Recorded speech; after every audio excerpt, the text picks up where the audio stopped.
Only 5%. That's it. Out of 100 people over the age of 70, only 5 can still do these 5 things. We're not talking about climbing Mount Everest or running marathons. We're talking about the basics. Simple, essential movements and mindsets that spell the difference between independence and decline, between thriving and merely surviving. So the question is, are you in the 5? Or are you slipping into the 95? Here's something most people don't realize. Aging isn't just something that happens to you. It's something you build, day by day. Yes, genetics play a role, and luck does too. But the real force shaping your future? The small daily choices that add up. What you move, what you eat, how you think, what you believe. That's what decides whether you stay strong or slowly fade. Let's start with the floor. Can you get down onto it and stand back up without using your hands? It sounds like something a child can do in their sleep. But for a 70-year-old, it's a powerful marker. Not just of leg strength, but of coordination, joint mobility, balance, and cardiovascular endurance. Rising from the floor without using your hands means your body's systems are still working together. It's not just about muscle. It's about the nervous system sending signals quickly, about your spine stabilizing without collapsing, your core engaging, your hips unlocking with smooth efficiency. Now here's what's terrifying.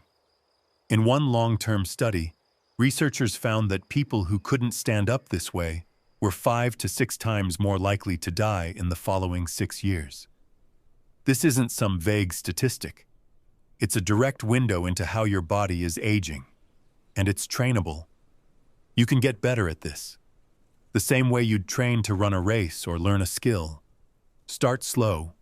Start with cushions. Use assistance. But do it daily. Reclaim this movement.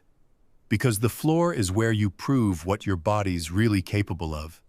It's where you find out whether it still serves you or whether it's beginning to quit. Now let's talk about walking. Not strolling, not shuffling. Walking briskly for 30 minutes without stopping. This is the most underestimated superpower of healthy aging. Why? Because if you can walk steadily and quickly for 30 minutes, you're proving that your heart, lungs, muscles, joints, and brain are still playing nicely together. You're maintaining oxygen flow, stimulating your brain, supporting your balance system, and reducing the risk of countless chronic conditions. What most people don't realize is that every step is actually a controlled fall. You're constantly shifting weight, coordinating muscles, catching yourself, and adjusting.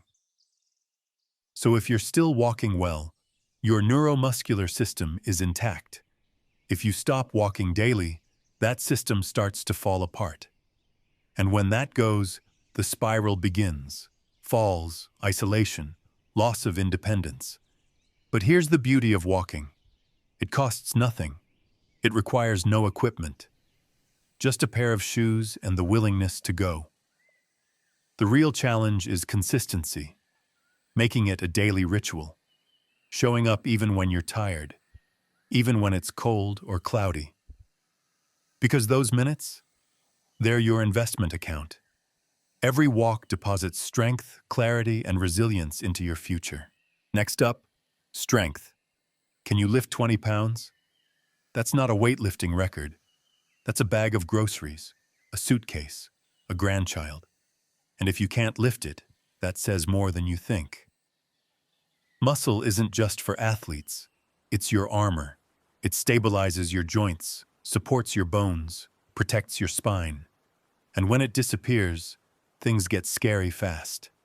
You struggle to get out of chairs. You lose the ability to carry out daily tasks. You fall, and there's no strength to catch yourself. The decline feels subtle at first. You avoid stairs. You stop carrying laundry. You ask for help with simple tasks. Then one day, you wake up and realize you're no longer capable. That's how strength leaves. Not with a bang, but with a slow, quiet retreat. But it's not gone forever. Even at 70, 80, or beyond, your body can rebuild. Resistance training, even light, can regenerate muscle fibers. Strength can return. Slowly, yes, but surely. What matters most is belief. You must believe you're not fragile. You must stop accepting weakness as your fate. Because when you build strength, you're not just lifting weight, you're lifting your future. Now, how's your balance? Try standing on one foot. Can you do it for 10 seconds? You might be surprised. This tiny test reveals something massive. Balance isn't just about ankles and feet. It's about how well your brain is managing your body. Your inner ear, your eyes, your muscles, your joints. Everything's working together in a kind of silent orchestra. If that orchestra is in tune, you'll be steady. If it's not, you'll wobble. And that wobble? That's the early whisper of danger. Falls are the #1 cause of injury-related death in seniors. One slip, one fractured hip, and life can change forever. Not because of one bad moment, but because the body wasn't prepared, because balance wasn't trained. The good news? It's trainable. You can improve. With practice, with repetition, with targeted exercises. Stand on one foot while brushing your teeth. Try Tai Chi or yoga. Work the hips. Strengthen the ankles. Even train your eyes to stay steady as you move your head. Balance isn't just a test, it's a practice. And it holds the power to keep you living on your terms. But there's one last factor, one that ties all the others together. And this one doesn't involve muscles or bones. It's purpose.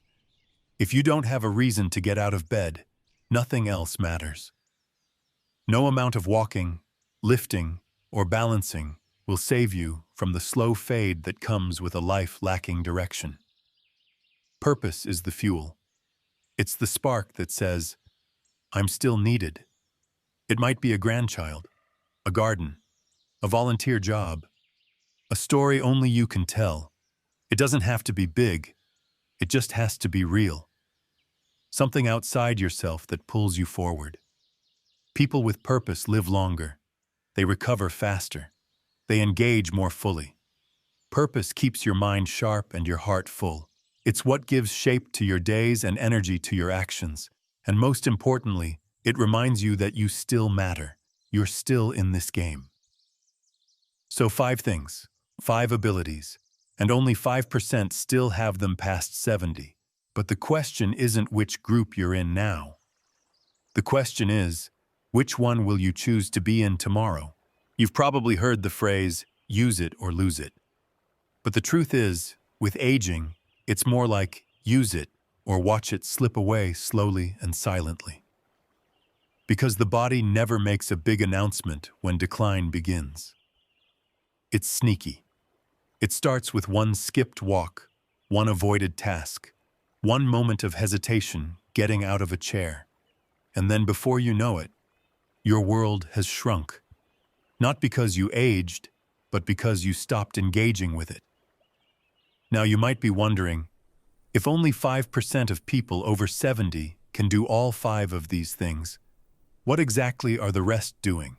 In most cases, they're sitting. A lot. Sitting to eat, to watch TV, to read, to wait. Sitting becomes the default. And when sitting becomes your primary state, your body adapts to it. Your hip flexors shorten. Your core weakens. Your glutes go offline. Your balance diminishes. Your metabolism slows to a crawl. This isn't just bad luck. It's adaptation. Your body always adapts to what you ask of it.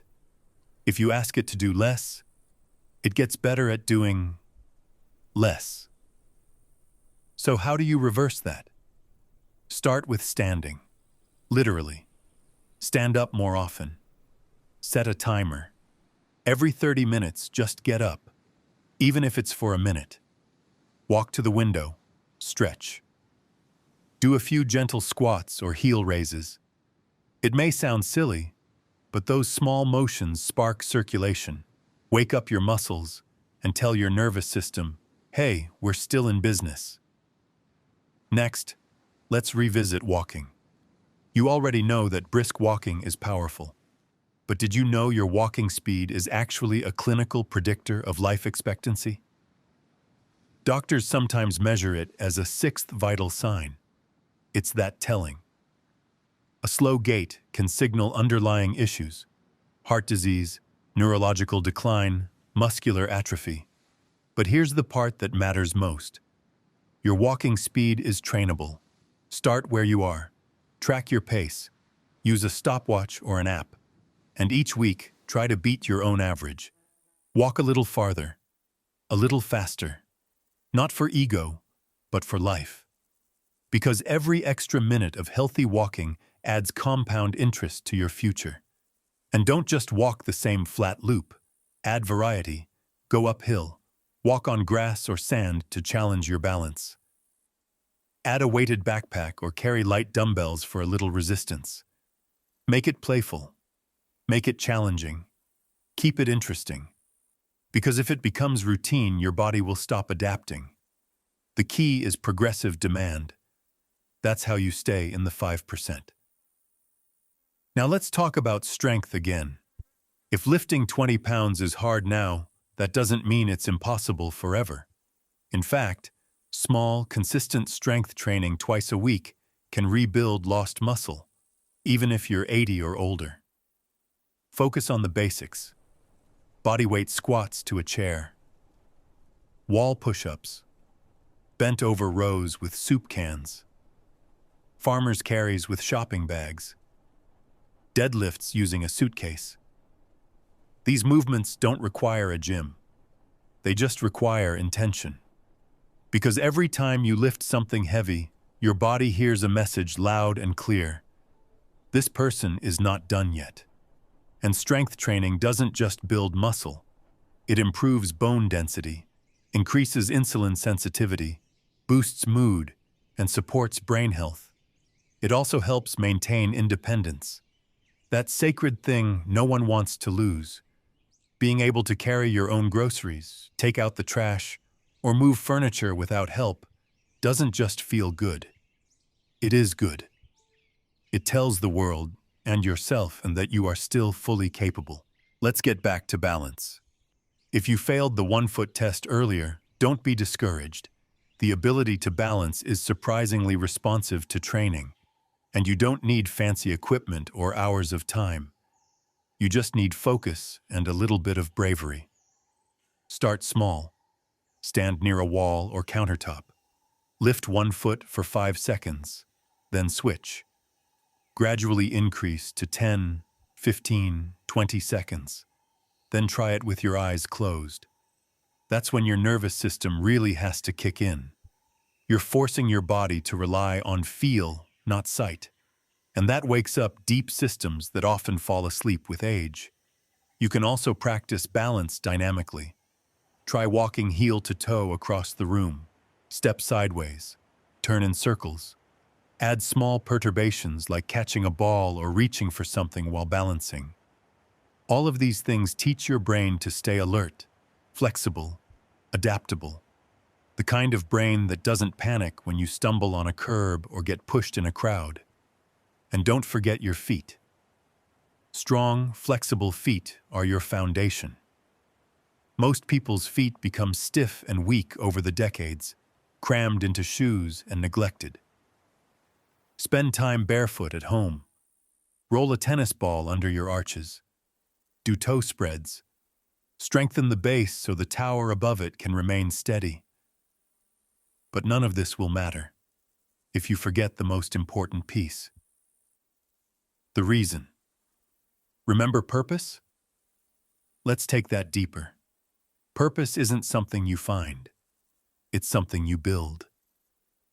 Especially after retirement, after kids are grown, after your career winds down. In those years, it's easy to feel like your usefulness has ended. But that couldn't be further from the truth. In fact, your most powerful contributions often begin when the distractions of youth fade away. Now is when you have wisdom, time, perspective. You've seen what works and what doesn't. You've survived grief, loved deeply, failed and come back stronger. Those experiences aren't baggage, they're gold, and the world desperately needs them. So what do you do with that? You teach. You create. You nurture. You speak up. You build something that will outlive you. Start small. Mentor someone younger. Write letters to your grandkids. Volunteer. Paint. Sing. Garden. Tell your stories to someone who hasn't heard them. These aren't hobbies. They're anchors, and they tie you to the future. They remind your brain that there's still work to be done, that your presence still matters. Because here's the secret most people never tell you. The body will follow the mind. If the mind is engaged, focused, determined, the body fights harder. It resists decline. It responds better to stress. It heals faster. It moves with purpose. So don't just chase fitness, chase meaning. And if you combine all five, rising from the floor, walking briskly, lifting weight, balancing on one foot, and living with purpose, you'll find yourself doing something incredible. You'll be aging in reverse. Not in a fairy tale way. Not with creams or gimmicks or magic pills, but with strength, clarity, confidence, and joy. Because you won't just be alive, you'll be living, and that puts you firmly in the 5%. Now, if you've made it this far, you're already proving something to yourself. Most people stop listening when it gets hard. But you didn't. You stayed. You're already training the most important muscle of all, your will. And if you want to know the bonus sixth thing only 5% can do, it's finishing what they started. But hey, you just did. So, what's your next rep?